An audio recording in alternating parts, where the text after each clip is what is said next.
Virgo and Pisces, sun sign compatibility. All right, we've got with these two, these are opposite signs, opposite mutable signs. We've got Virgo, which is our earthy mutable sign, and we have Pisces, which is our watery mutable sign. Mutable signs, that means these are those signs that have an adaptability to them. There's a flexibility to their expression. Many times the mutable signs will express their personality if it's sort of harmonizing. You know, they're both kind of about, especially in particular with Pisces and Virgo, they have this quality where they both want to, their devotion, they want to take care of the partner kind of in different ways. They want to be of service. They want to alleviate pain and suffering in other people's lives.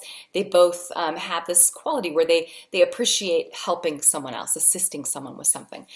So in that regard, you know, they both definitely, there's an attraction here because they both have this focus on other human beings. And so now, they're different, though. They're quite different beasts. And although they're on the axis of service, it's what I refer to it as, the Pisces-Virgo axis, or Virgo-Pisces, however, maybe. With that, there are a lot of times, because it's your sun, it's your ego, it's your personality, right?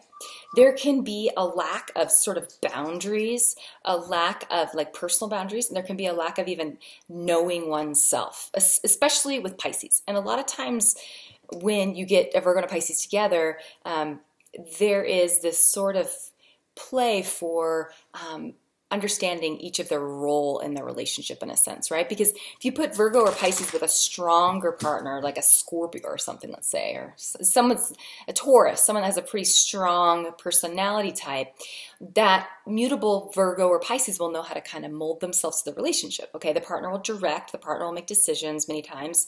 The Virgo or Pisces will agree with or not, but it's kind of like they've got their partner's the more dominant personality.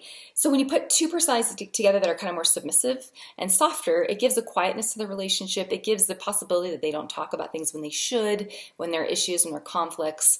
And so, you know, just for that desire to keep the harmony, keep the peace.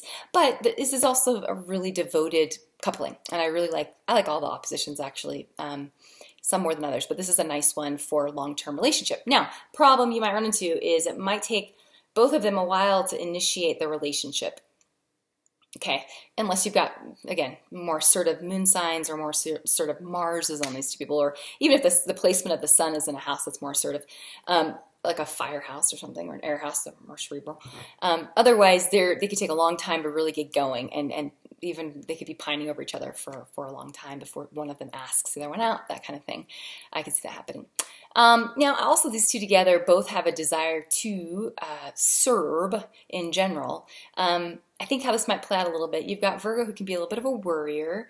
Virgo, they're both very sweet signs. They're concerned about other people many times, but there's also an introverted feeling function. If you think of the Myers-Briggs that I associate with both Virgo and Pisces, like if you've studied INFPs, introverted feeling is where it's kind of about your personal values, how you feel about things inside of you. It's not so much about the partner. It's not so much about someone else's suffering as it is seeing someone suffering and really understanding on a deep personal level and then acting from that place, so it's very much inside of the person. So these two, with that, there can come sort of, like I said, the stalemates can happen where people aren't talking about what's really going on inside of them for fear of hurting the partner, or just because no one's there to sort of initiate the conversation. So that could be an issue down the road. But ultimately, they both need to have, someone to serve and to defer to. If anything, I can see the Virgo being the one that has slightly the upper hand, whether male or female, with decision making. The Virgo, because it operates from a place that's cerebral, that's masculine, which gives it more of a yang quality, more of a, okay, well, we're going to do this. And then the Piscean types, that more receptive, watery, feminine sign, even though, Virgo is also feminine, but it's because it's ruled by Mercury. It gives it more of a cerebral mental thing. Whereas the Pisces is more go with the flow, a little more, okay, well, that's cool. I'll defer to you on this. If that's how you feel, then I'm good with that. They can kind of like flow wherever. So they just adjust themselves so easily that's why they are turn the other cheek, or they're very laid back in the way that they approach a crisis, or even just a disagreement or that kind of thing, or a decision.